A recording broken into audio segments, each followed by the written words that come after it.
Bien, vamos a continuar con las entrevistas que hemos venido realizando al paso de los últimos días y en esta ocasión tenemos la oportunidad de platicar con el licenciado Héctor Acosta Félix. Él es el auditor superior del Estado que nos recibe en sus oficinas en la capital del Estado y desde luego que le agradecemos mucho, licenciado, que nos haya permitido visitar. Jorge, al contrario, es un gusto tenerte aquí en las oficinas de la Auditoría Superior del Estado y pues poder conectar con tu público en la capital del mundo y en ese municipio que es tan importante para el Estado. No, al contrario, muchas gracias, licenciado. Tenemos mucho que platicar esta tarde. Pues regularmente los temas de combate a la corrupción y de revisión del gasto siempre son interesantes y siempre hay mucho que platicar de eso. ¿Por qué no iniciamos nuestra plática hablando de qué es la Auditoría Superior para tener un contexto generalizado del quehacer que se realiza? Porque en esta dependencia tiene mucho trabajo y además las consecuencias son siempre muy trascendentes. Sí, con mucho gusto. La Auditoría Superior del Estado es un ente técnicamente autónomo, que significa pues que no recibimos instrucciones ni del Poder Ejecutivo ni del Poder Judicial y aunque dependemos del Poder Legislativo, técnicamente somos independientes. Podemos tomar las decisiones de forma directa. ¿Y cuál es nuestra función? Nuestra función es revisar la forma en la que se gastan los recursos estatales, entendiendo como todos los que se realizan a través del cumplimiento del pago de impuestos, derechos, aprovechamientos a nivel Chihuahua. Revisamos los gastos del Poder Judicial, del Poder Ejecutivo, entendido el Poder Ejecutivo como las dependencias del Estado, los organismos descentralizados, los organismos autónomos, el Poder Legislativo y todos los gastos en los municipios, año con año. Cuando concluye un ejercicio fiscal, nos tienen que enviar sus registros de cuentas, de gastos, de ingresos y de gastos, y nosotros durante todo un año hacemos la revisión de lo que se gastó y la forma en la que se gastó. Y para hacerlo más práctico, pues lo que hacemos es detectar cuando los recursos son gastados a veces sin cumplimiento de la norma y en otras ocasiones de forma adicional, buscando indebidamente beneficiar a un servidor público o a particulares de forma indebida. Pero no necesariamente es una función exclusivamente fiscalizadora, porque tengo entendido que también tienen ustedes una área muy específica para capacitaciones. Es una de las atribuciones que tenemos y una de las actividades que realizamos de tratar de, antes de hacer señalamientos de irregularidades, pues tratar de capacitar a los servidores públicos, tanto municipales como estatales, pues para que conozcan qué cosas se pueden hacer y qué cosas no se pueden hacer. Porque hay muchos errores que se cometen por falta de conocimiento. Entonces lo que buscamos es que el servidor público tenga la capacidad de saber cómo hacer las cosas, claro, de buena fe, y con el propósito de que se cumpla la ley, que para eso son expedidas. Había leído por ahí algo en relación a que las capacitaciones que ustedes dan obviamente van muy de la mano con todo lo contable, con oficialías mayor, con tesorería, pero también con cabildos, que también es importante que el cabildo sepa los alcances que se tienen para poder entender cómo proceder.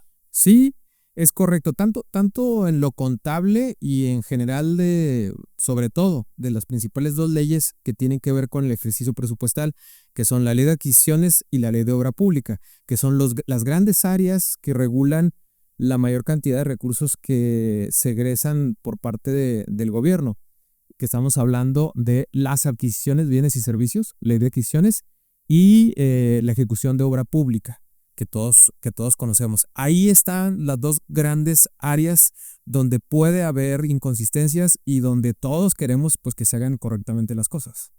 El informe que está usted por presentar de la jornada de trabajo anual que acaba de concluir, ¿qué periodo de revisión es el que incluye? Bueno, en forma específica, 2023 es lo que estaríamos informando. 2023, porque estamos en ese momento auditando 2024 hasta 2023.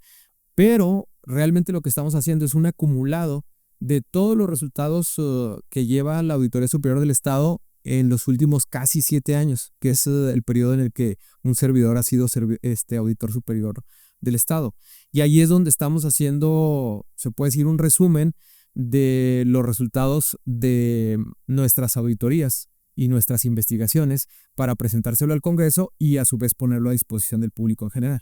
Finalmente, ¿se incluye el último año de la administración municipal anterior y anexo con todo lo que han realizado anteriormente. El último año de la administración anterior estamos auditándolo en este momento, así como el último año de todos los municipios del estado y el 2024 del gobierno estatal, entendido como los tres poderes.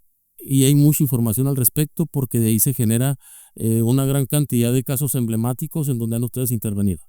Sí, tenemos casi podría yo platicarles casos específicos hasta por sector, del sector educativo, el sector salud, del sector económico, de turismo, o sea, en cada uno de los sectores que todos podemos identificar que se realice el trabajo en el gobierno, podríamos tener ejemplos específicos. Por ejemplo, en materia financiera, y algo muy relacionado con la región, con la región de Parral, pues es el caso de algunos créditos que se otorgaron habiendo una violación al procedimiento que establece la ley para obtenerlos en favor de un municipio. Estamos hablando del municipio de San Francisco del Oro, donde ante una crisis de ingresos y de una situación especialmente particular financiera del municipio, pues al expresidente municipal toma la decisión de solicitar un crédito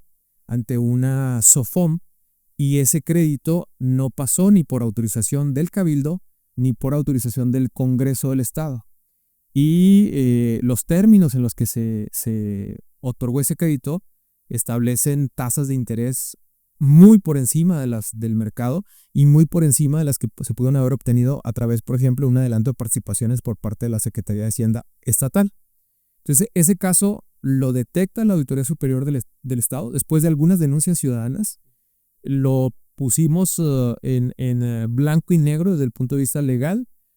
Iniciamos la denuncia correspondiente. Luego, ya con la intervención de la Fiscalía Anticorrupción, se realiza el inicio del procedimiento penal en contra de quien ocupaba la presidencia municipal. Entonces, casos así de concretos me parecen más fáciles de explicar para que el público general sepa qué es lo que hacemos.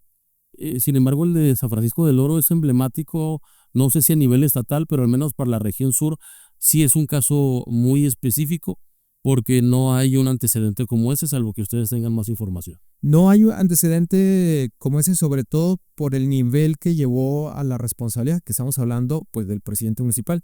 Pero como dato, por ejemplo, que estamos señalando en este informe, hemos presentado procedimientos legales en contra de 20 personas que ocuparon el cargo de presidentes municipales. Con esto lo que quiero decir es que en la historia de Chihuahua nunca se había tenido una cantidad tan grande de responsabilidades en contra de servidores públicos de ese nivel, de presidentes municipales. Y esto es importante porque manda un mensaje de que cuando un servidor público, independientemente de su nivel, realiza un acto ilegal, pues este tiene que responder. Estamos hablando de 20 presidentes municipales. Chihuahua tiene 67. O sea que prácticamente uno de cada 3 presidentes municipales actualmente están enfrentando procesos de diferente índole. Puede ser procesos penales o procesos administrativos. Sin embargo, habrá diferencias. Habrá algunos casos que sí son con dolo y algunos casos que serán por ignorancia, por error. Es correcto, sí. Por inexperiencia, tal vez.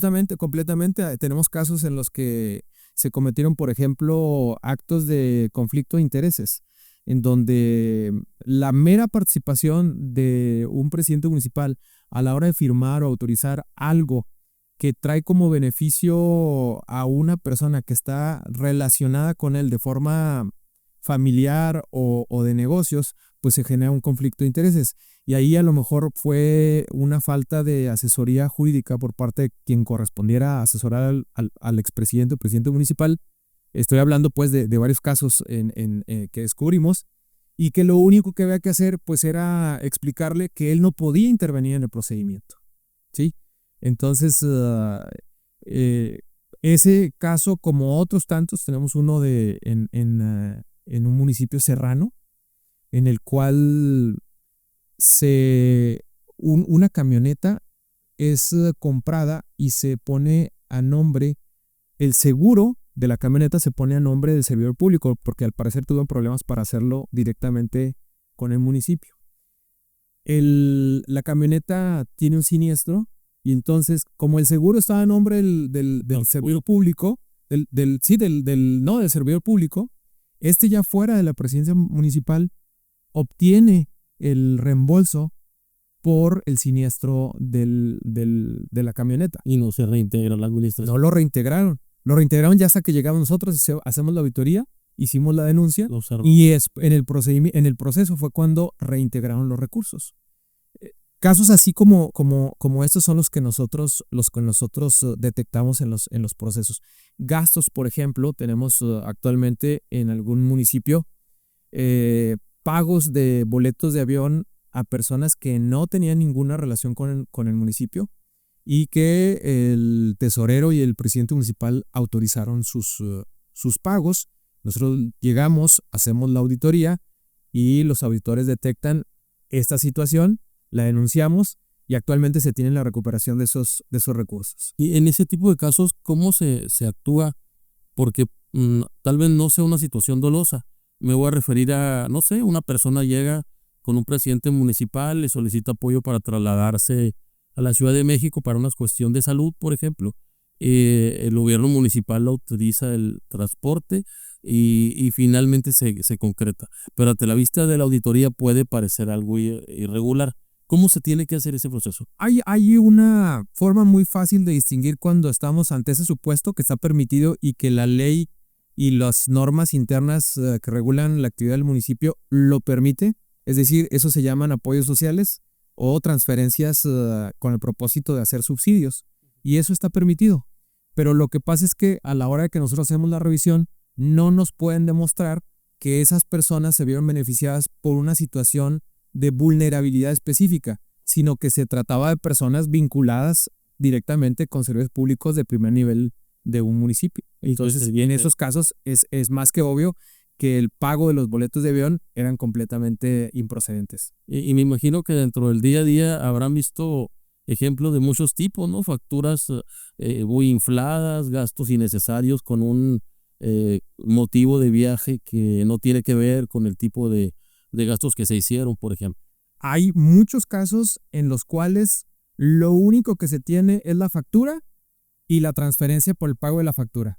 Y lo que hacen nuestros auditores es, si hay un pago, tiene que haber un servicio o un bien. No lo pueden demostrar y entonces en esos casos regularmente hay una responsabilidad administrativa y una responsabilidad penal porque estamos hablando de desvío de recursos. La simulación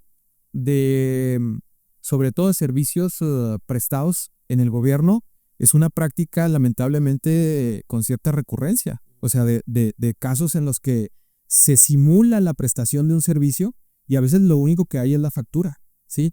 De algunas administraciones estatales anteriores detectamos eso con una frecuencia muy importante y con montos económicos sumamente altos que llegan a veces hasta los 50, 60 millones de pesos. En esas ocasiones, aunque el presidente municipal no sea directamente relacionado con el caso, él es el que tiene que enfrentar el problema. No, sí tenemos que demostrar que la persona del nivel que sea, por ejemplo, a nivel municipal, un presidente municipal, o a nivel estatal, un secretario del gobierno estatal, intervino directamente en una situación de este tipo.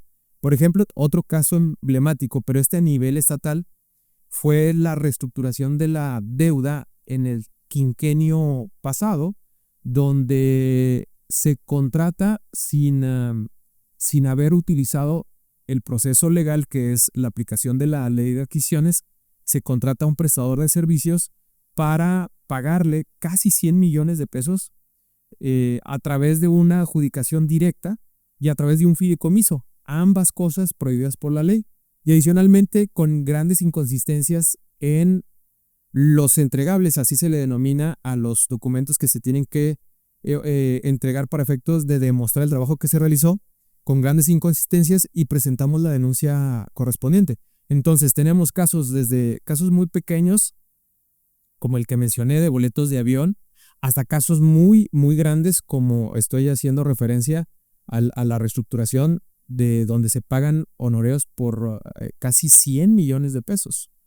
U otro que hay también a nivel, y que eso implicó también a un exsecretario de nivel estatal, donde se solicita un crédito, también sin autorización del Congreso, y en un periodo en el que ya no se podían solicitar créditos. Hay una especie de veda, porque cuando va terminando una administración, varía de acuerdo a si es un municipio o al estado, y en ese periodo ya no se pueden hacer solicitudes de crédito, ni se puede pactar créditos.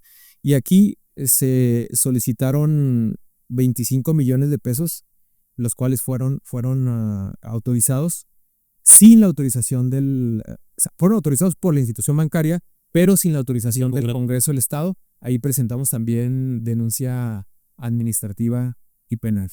Que en el caso de las denuncias penales, ¿ustedes les dan seguimiento o termina su responsabilidad con la mera presentación de las denuncias? Le damos un seguimiento hasta prácticamente obtener una sentencia. No hemos querido tomar una posición pasiva en el sentido de presentar la denuncia y dejar que sea el Ministerio Público solo el que realice la investigación. Estamos acompañando al Ministerio Público, regularmente la Fiscalía Anticorrupción, y no solo eso, sino que nuestros auditores y abogados participan en las audiencias con el propósito de testificar lo que en el proceso de auditoría se descubrió. Solamente en este periodo hemos presentado un poco más de 140 denuncias penales por diferentes hechos. Y en todos los casos estamos en acompañamiento permanente del Ministerio Público. Hasta que va al juzgado. Hasta que llegan al juzgado y se obtiene una sentencia, pues que nosotros buscamos que sea una sentencia donde se sancione al servidor público o al particular que pudo haber obtenido un beneficio. De esas 140 denuncias presentadas, ¿cuál porcentaje pudiera ser más importantes que otras? Pues más que porcentaje, hay una gran cantidad de asuntos muy relevantes, pero también, y debo de decirlo así, una gran cantidad de asuntos que no vemos que avancen con la velocidad que la Auditoría Superior quisiera. Nosotros sabemos que la población en general pues no solamente está buscando que nosotros detectemos, sino que finalmente se sancione a un servidor público. Y si pasan, por ejemplo, tenemos un caso muy relevante de desvío de varios millones de pesos, casi llegan a 40 millones de pesos, donde hace 6 años, a través de diferentes argucias legales, no hemos podido siquiera llegar a la etapa de juicio. Es decir, nos encontramos en la etapa previa al juicio, en la etapa de investigación, a pesar de que ya está en un juzgado. Ya a través de recursos, amparos, procedimientos especiales, impugnaciones de cada uno de nuestros actos, hacen estos servidores públicos, que regularmente son los que están más vinculados a la corrupción, hacen larguísimo el procedimiento, aprovechando de que tienen los recursos económicos. Y esos recursos económicos son precisamente los recursos que desviaron en beneficio propio. Entonces, la función nuestra a veces no es tan sencilla, porque estamos peleando con personas que tienen a veces poder político, poder económico, y que utilizan ese poder pues para no ser sancionados. Quiero pensar que el trabajo que usted tiene mucha presión de ese tipo. Seguramente habrá casos emblemáticos donde hay gente que quiere influir, pues, para que la auditoría no sea tan drástica o deje pasar tal o cual caso. Así es, Jorge. Así es, las presiones siempre están presentes, porque estamos nosotros auditando a personas o que pueden llegar a ser diputados locales, federales, que pueden llegar a ser senadores, incluso que pueden llegar a ser gobernadores. O sea, cuando estamos hablando de ciertos municipios con relevancia política, pues regularmente de ahí salen los gobernadores. Entonces a nosotros nos toca estar revisando esas actuaciones. Y lo que a mí me da gusto es que si comparamos estos últimos casi 7 años en los que hemos estado al frente de la Auditoría Superior y los comparamos con el histórico, 11 años previos, pues nada más para darte un dato. En los primeros 11 años de la historia de la Auditoría Superior no se ha presentado una sola denuncia administrativa. Una sola en 11 años. Nosotros ahora, en este periodo de casi 7 años, llevamos más de 2,000 denuncias administrativas. Cada caso es un caso de alguna violación a una ley. que en algún momento pudo haber sido, sí, sin haber generado una afectación necesariamente económica, pero en muchos de ellos con un contenido incluso de corrupción. Estamos hablando pues de que podríamos una especie de fiscalización simulada en el estado de Chihuahua. ¿Sabías que durante 6 años, más de 6 años, casi 10 años, de forma consecutiva, al gobierno del estado no se le había hecho una sola observación?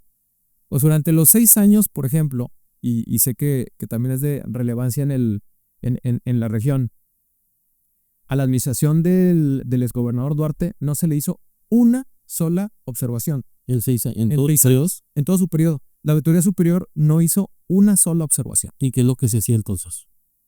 Bueno, esa es una buena pregunta que hay que hacer. ¿Qué se hacía si no se hacían observaciones? Nosotros en estos 6 años que llevamos auditando, no ha habido un año en el que no señalemos cientos de inconsistencias a las 2 administraciones estatales que nos ha tocado revisar, que es el quinquenio anterior y el gobierno presente.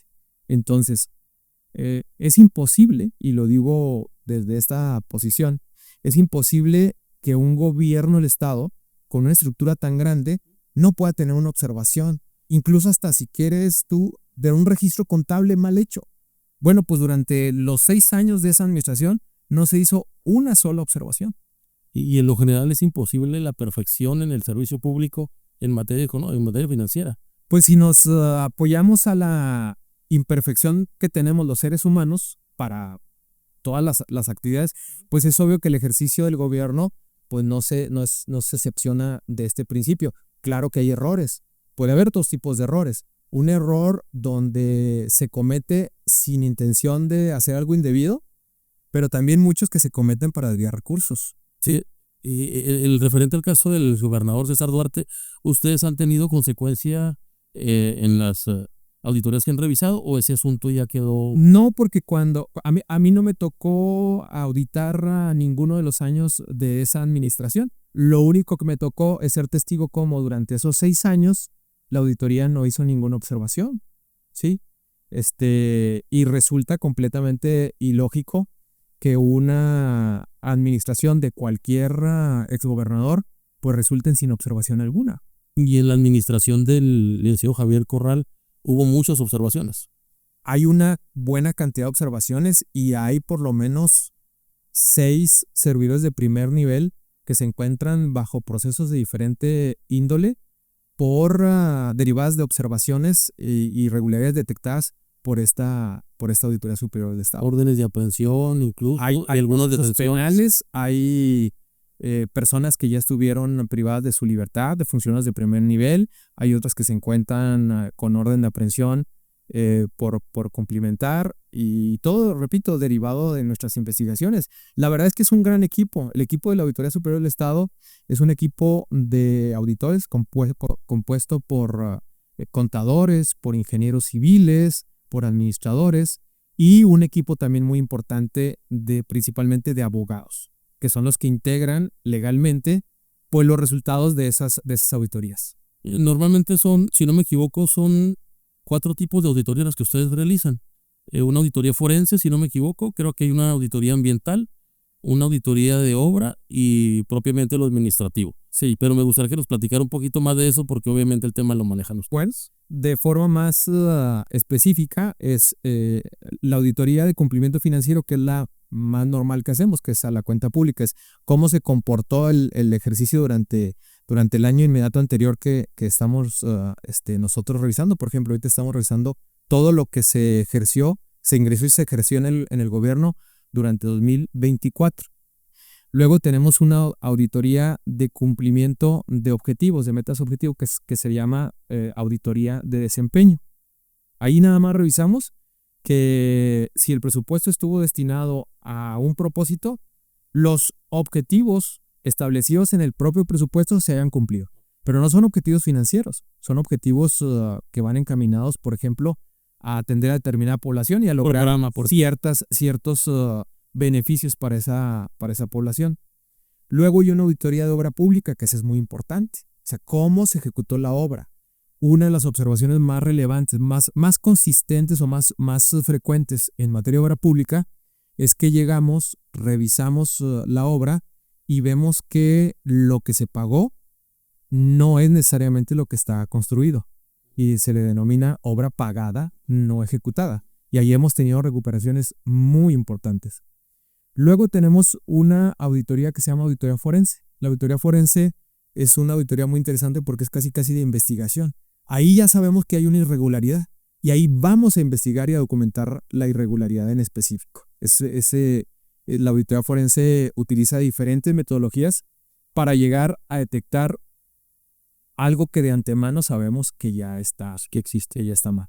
Por ejemplo, a través de auditoría forense logramos determinar, poner en blanco y negro quiénes no le estaban pagando las cuotas, instituciones, a las cuotas a pensiones civiles del Estado. Y con esa auditoría, solo con esa auditoría, logramos que se pusieran al corriente algunas instituciones que en total logramos recuperar 500 millones de pesos solo en un ejercicio fiscal, lo cual fortalece las finanzas de esta institución que es Pensiones Civiles del Estado. Es uno de los temas más complicados que se han venido dando, incluso tomó matices hasta políticos. Sí, y también por primera vez obtuvimos una resolución de sanción contra servidores públicos, en este caso de la Universidad Autónoma de Chihuahua, del área de finanzas, los cuales por decisión pues inexplicable, teniendo los recursos, no enteraron las cuotas a pensiones civiles del Estado. Nosotros primero lo detectamos, lo documentamos y obtuvimos una sanción para esos servidores públicos. Y esto pues manda un mensaje para el resto de servidores públicos de decir, oye, solo por tu decisión de no pagar las cuotas, teniendo los recursos para hacerlo, puedes tener una sanción de carácter administrativo. Entonces, no solamente las auditorías sirven para detectar irregularidades, sino también para prevenir irregularidades. No hay peor sistema de gobierno que un sistema que no detecta irregularidades, pero sobre todo que no las castiga, porque la impunidad es la principal invitación a que servidores públicos cometan un acto de corrupción. Para eso es muy eficiente tener una auditoría. Entre otras cosas. Ajá. Tenemos que tener, en un sistema que combata la corrupción, tenemos que tener un proceso en el que intervenga. Primero, una etapa se puede decir, de prevención, le llaman de control interno. Que detectemos qué servidores públicos, más que servidores públicos, qué personas no deberían entrar al gobierno. Eso se llama, se establecen sistemas de control de confianza. Hay sistemas que detectan qué personas tienen tendencias a no ser honestas en el manejo. Y no debes entrar al gobierno. No debes entrar. Ese debería ser el primer filtro. Bueno, si ya se pasa ese filtro y sucede esta irregularidad, otro pilar en el proceso es que existan instancias como esta, una auditoría eficiente, que detecte. Luego la otra etapa es no solamente que se detecte, que se inicie un procedimiento para sancionar. Y la última es que se obtenga la sanción. Ya. Si cualquiera de estas falla, estamos generando una invitación a que haya un gobierno que esté con tendencias de tener actos de corrupción. Entonces tenemos que tener bien afilado cada etapa y funcionando cada etapa, porque de nada sirve que la auditoría esté detectando irregularidades. Y te voy a dar un ejemplo. Hicimos una auditoría para saber qué pasaba con nuestras denuncias de actos que nosotros detectamos en los municipios. Y resulta que el 60% de las denuncias de irregularidades que nosotros detectamos a nivel municipal, los órganos internos de control, que son las contralorías municipales, ni siquiera los están radicando. Es decir, ni siquiera están poniéndoles el sello de recibido e iniciar un expediente, poniéndoles un número de expediente. El 60%. Muchísimo. Pues es una invitación enorme a decir, pues no te preocupes que nada. Cuando me lo pasen acá a nivel municipal no va a pasar nada. Nosotros, en cambio, para diferenciar Hay casos que le llamamos, la ley les llama, faltas no graves. Esas las detectamos y se las mandamos a los propios municipios, a los órganos internos de control. Pero hay faltas graves, cuando estamos hablando, por ejemplo, de desvío de recursos, de conflicto de intereses, de nepotismo, las faltas más graves que detectamos. Esos asuntos, ahí sí nosotros nos los quedamos, los substanciamos, es decir, los integramos y luego se los mandamos a un tribunal, que es el Tribunal Estatal de Justicia Administrativa. En esta materia, en el informe que estamos presentando, estamos dando a conocer que somos la auditoría estatal que tenemos el lugar número 3. Somos el tercer lugar en sanciones obtenidas por parte de nuestro tribunal estatal. Y nada más para hacerte una referencia, el 50% de las auditorías en los estados de la República no han podido obtener una sola resolución sancionatoria desde que se inició la vigencia de la Ley de Responsabilidades, que es 2017. Nosotros tenemos 58 ya resoluciones con sanción, lo que nos coloca en tercer lugar a nivel nacional. La mitad de estos órganos fiscalizadores como la Auditoría Superior no tienen un solo asunto. Repito, circunstancias como esa pues hacen un escenario ideal para que el servidor público sepa que puede hacer muchas cosas y que no le va a pasar nada. Cuando aquí nosotros presentamos en nuestro informe que hemos sancionado o por lo menos iniciado proceso legal, ya sea administrativo o penal, contra 20 personas que ocuparon el cargo de presidentes municipales, que tenemos tesoreros con denuncias penales, titulares de las áreas de obra pública, que tenemos funcionarios de primer nivel a nivel estatal que enfrentan procesos administrativos y penales, pues estamos mandando el mensaje de que hay que tener cuidado, de que ahí puede llegar una sanción. Podemos detectarlo y denunciarlo y obtener una sanción. Entonces, cada vez más creo pues que se respeta, se le tiene respeto, y en parte no un respeto por ser una autoridad arbitraria. Al contrario, creemos que somos bastante técnicos. Si hay algo, lo detectamos, y si no, y si todo está correctamente, no andamos inventando observaciones. Si analizamos, por ejemplo, la procedencia política de esos 20 expresidentes municipales, van a encontrar que hay de todos los partidos políticos. O sea, no somos una auditoría que diga, oye, pues ¿quién no está sancionando mucho nada más a los de este color o a los del otro color? No, o sea, aquí ni siquiera a veces nos enteramos de qué partido político procede un servidor público. Y eso nos ha dado mucha fortaleza en general, con quienes analizan nuestro trabajo. Porque también algo fundamental es que en materia de combate a la corrupción no exista una concepción preestablecida. Es decir, si uno de entrada llega a revisar algo con la idea de que está mal, pues no estás actuando como una autoridad confiable. Si uno llega con la intención de tener una visión política del combate a la corrupción, está mal.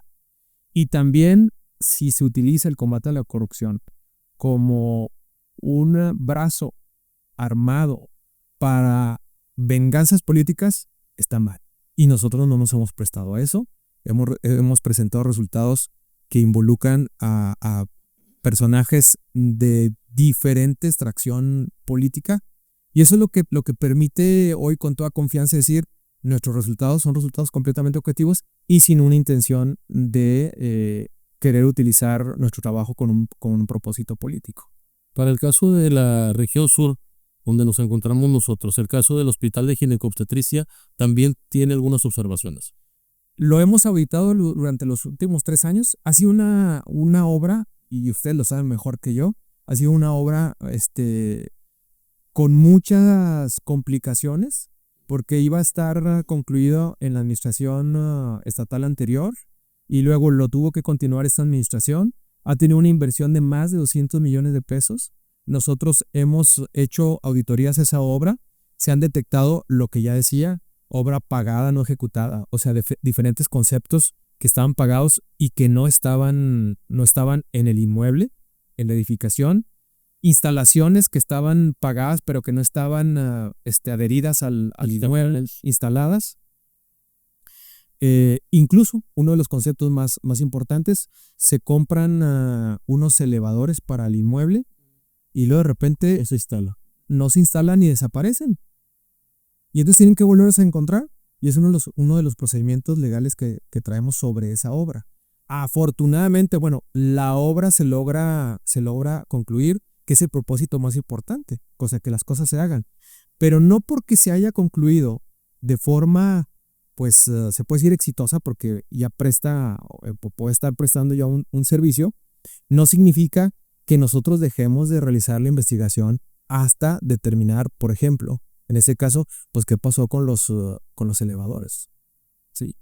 Sin embargo, pueden ser dos cosas. Uno de ellos, el origen del recurso que viene de gobierno del estado, si no me equivoco, y el otro, las compañías constructoras que fueron las que ganaron la construcción. ¿Ustedes cómo detecta quién es el responsable de esta falla? Dependiendo del tipo de inconsistencia, por ejemplo, podemos detectar que no se aplicaron penas convencionales. ¿Qué es la pena convencional? Es cuando hay un incumplimiento del contrato, se debe de aplicar una sanción económica al contratista.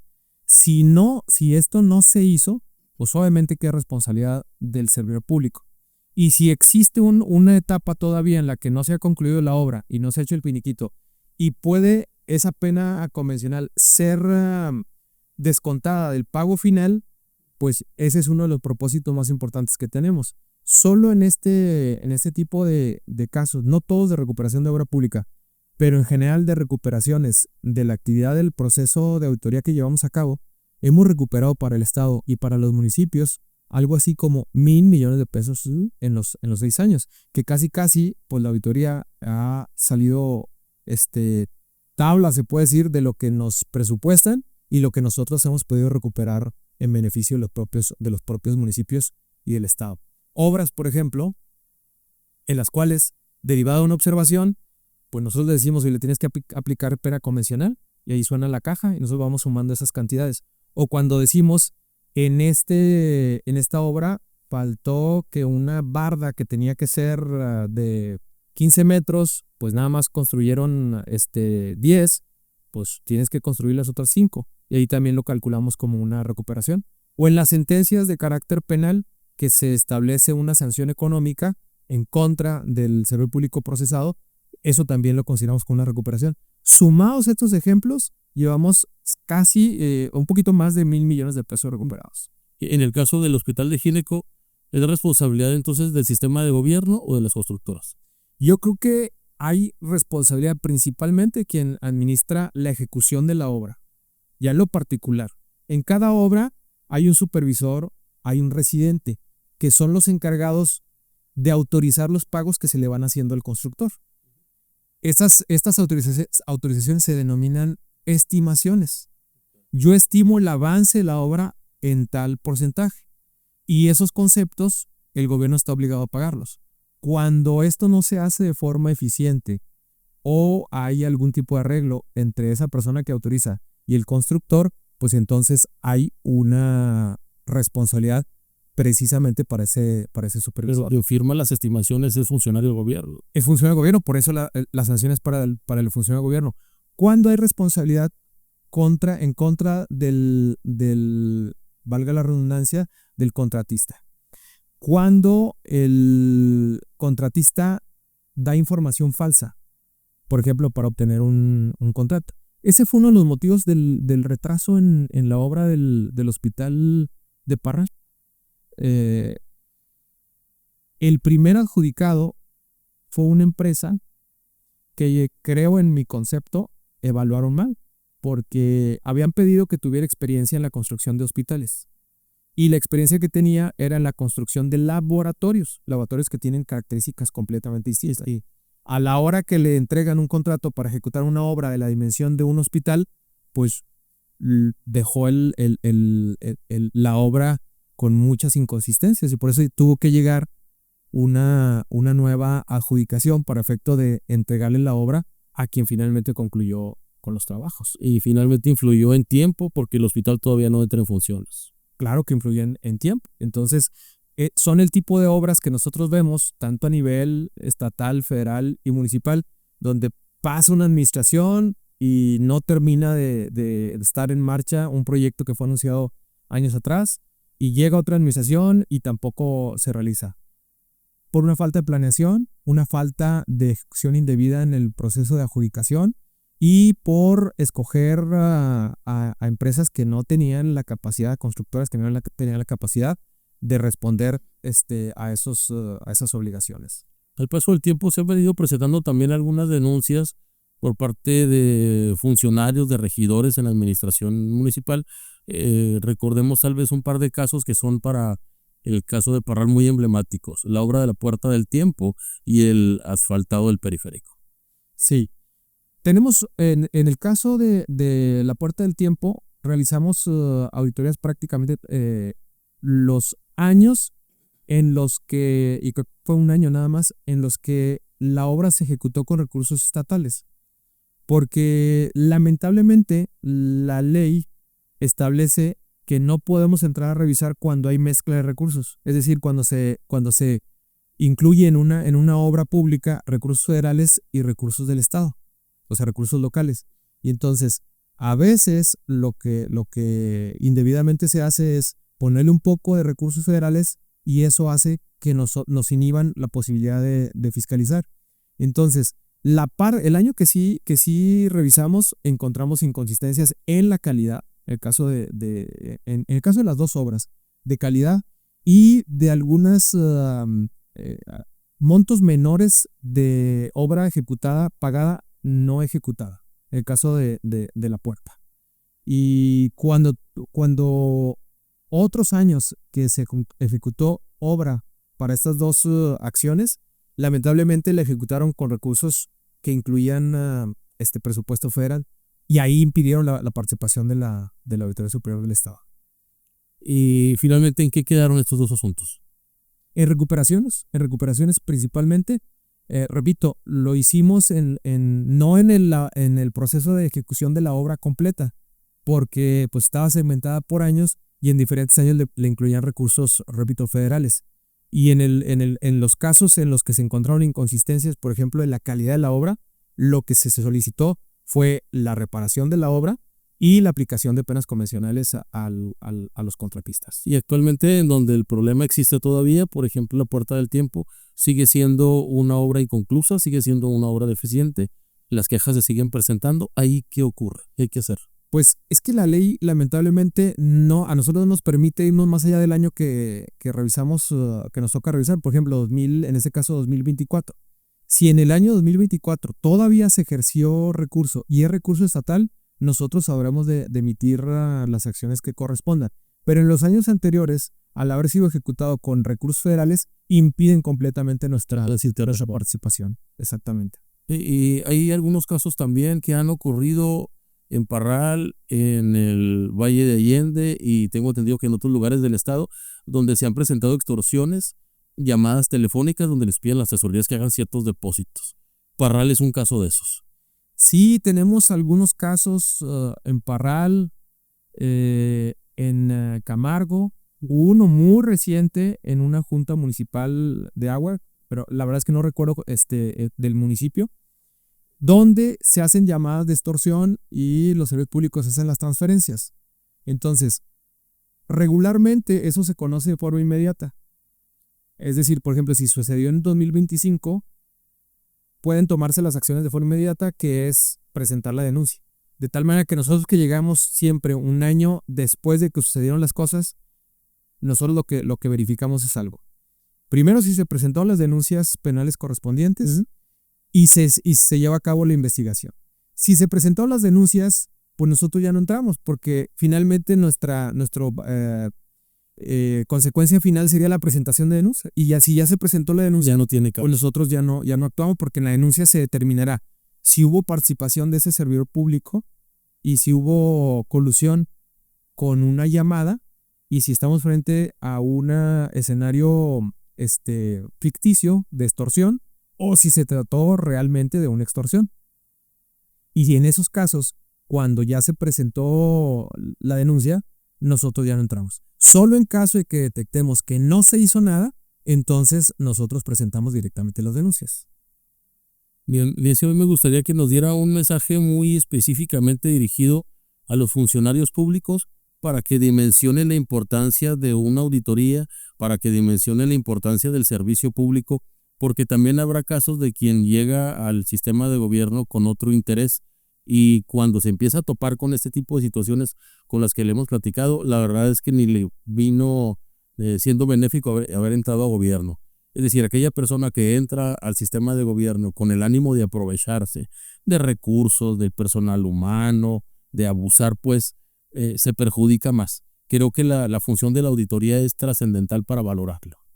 Sí, les diría el mensaje a los servicios públicos, a los que ejercen recursos públicos, les diría lo que les dije en una reunión con alcaldes electos y tesoreros o colaboradores que ya se estaban perfilando como tesoreros. Y lo que les dije es, tesoreros, aprendan a decirle que no a su presidente municipal. Hay que ayudar haciendo que el titular de una presidencia municipal haga las cosas correctamente. Entonces, hay veces que porque es el titular de una institución pública, hay que decirle que sí a todo. Y cuando le dicen que sí a todo, 2 años, 3 años después de que terminaron su función pública, pues son citados por una autoridad para que vayan a responder por algo que se hizo indebidamente. Entonces, la mejor forma de estar tranquilo cuando uno está en el servicio público es saber que hizo las cosas de forma correcta. Eso permite que cuando uno haga la entrega-recepción, pues se vaya con cierta tranquilidad. Digo cierta tranquilidad porque siempre puede surgir algo, aún actuando de buena fe. Pero si actuando de mala fe se piensa en salir y no tener ninguna consecuencia, pues estar esperando un espacio de tiempo muy largo, porque aparte en materia de corrupción hay criterios en los que se establece que ya no hay prescripción. Pues prácticamente se puede estar toda la vida esperando alguna consecuencia de un acto indebido que se realizó.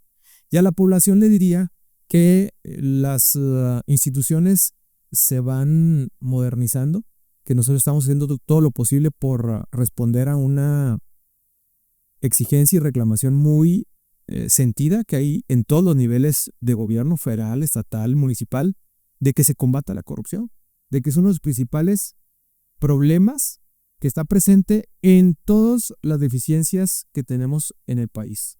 Cuando vemos un sector con problemas, siempre vamos a encontrar algo relacionado con corrupción. La corrupción afecta a todas las responsabilidades que tiene el gobierno para satisfacer.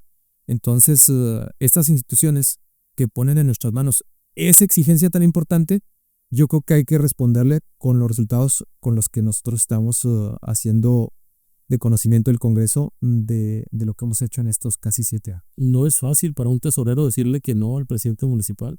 No es fácil, pero también yo creo que se tiene que tomar esa responsabilidad de decirle, señor presidente, usted me está pidiendo esto y esto puede tener estas consecuencias, ¿sí?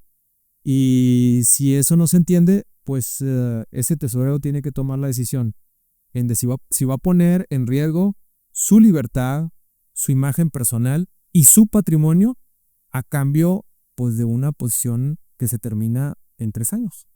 El presidente municipal puede tener la costumbre de invitar a su familia a que entre a la administración municipal y que sea parte del quehacer diario y lo meten a la nómina y trabajan como cualquier conducta. No sabes la cantidad de casos que tenemos detectados de familiares de miembros de los cabildos, que la ley lo prohíbe.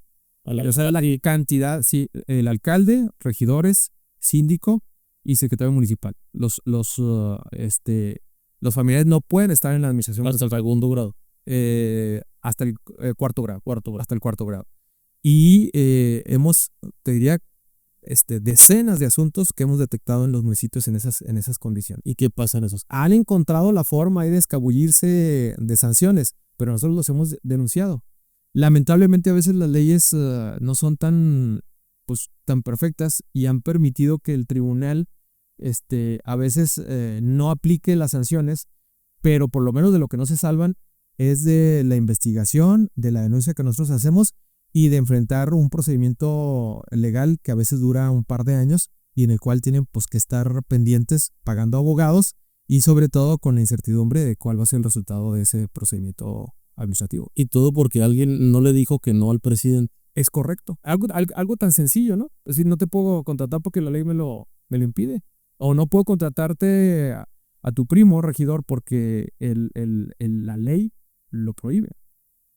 Y obviamente también habrá muchos casos de proveedores que también son familiares de tal o cual funcionario. Hay conflictos de interés. Digo, en Parral acabamos de obtener una resolución en contra de una regidora que firmó un contrato que beneficiaba, un contrato de venta de un terreno municipal que beneficiaba a una persona con la que tiene una cercanía familiar en segundo grado. En primer grado. Perdón, en segundo grado. Porque estamos hablando de un hermano. Firma el contrato ahí en Parral y acabamos de obtener una sanción en contra de esa ex servidora pública, regidora. Es una regidora que firma un documento que beneficia a un familiar. Es correcto. Así. ¿Y la sanción de qué consiste? Le establece, bueno, a veces el tribunal, para mi gusto, debería de tener sanciones más severas, pero bueno, pues son criterios que no dependen de mí. Claro. La suspende, emite una suspensión temporal, que lo más importante aquí es que se queda en el registro de servidores públicos sancionados a nivel nacional. Y es público. Y es público, es correcto. Y le decía, pues muchas gracias por haber permitido venir a su oficina al conocer de estos temas que son de interés general y estaremos hablando los próximos días de más sobre el informe anual de actividad de la Auditoría Superior del Estado. Claro que sí, con mucho gusto. Es un placer de veras participar en tu programa y en platicar un poco lo que estamos haciendo en la Auditoría Superior del Estado. Dejamos muchos temas pendientes, pero tenemos tiempo para más. Cuando gusten, con todo gusto. Gracias.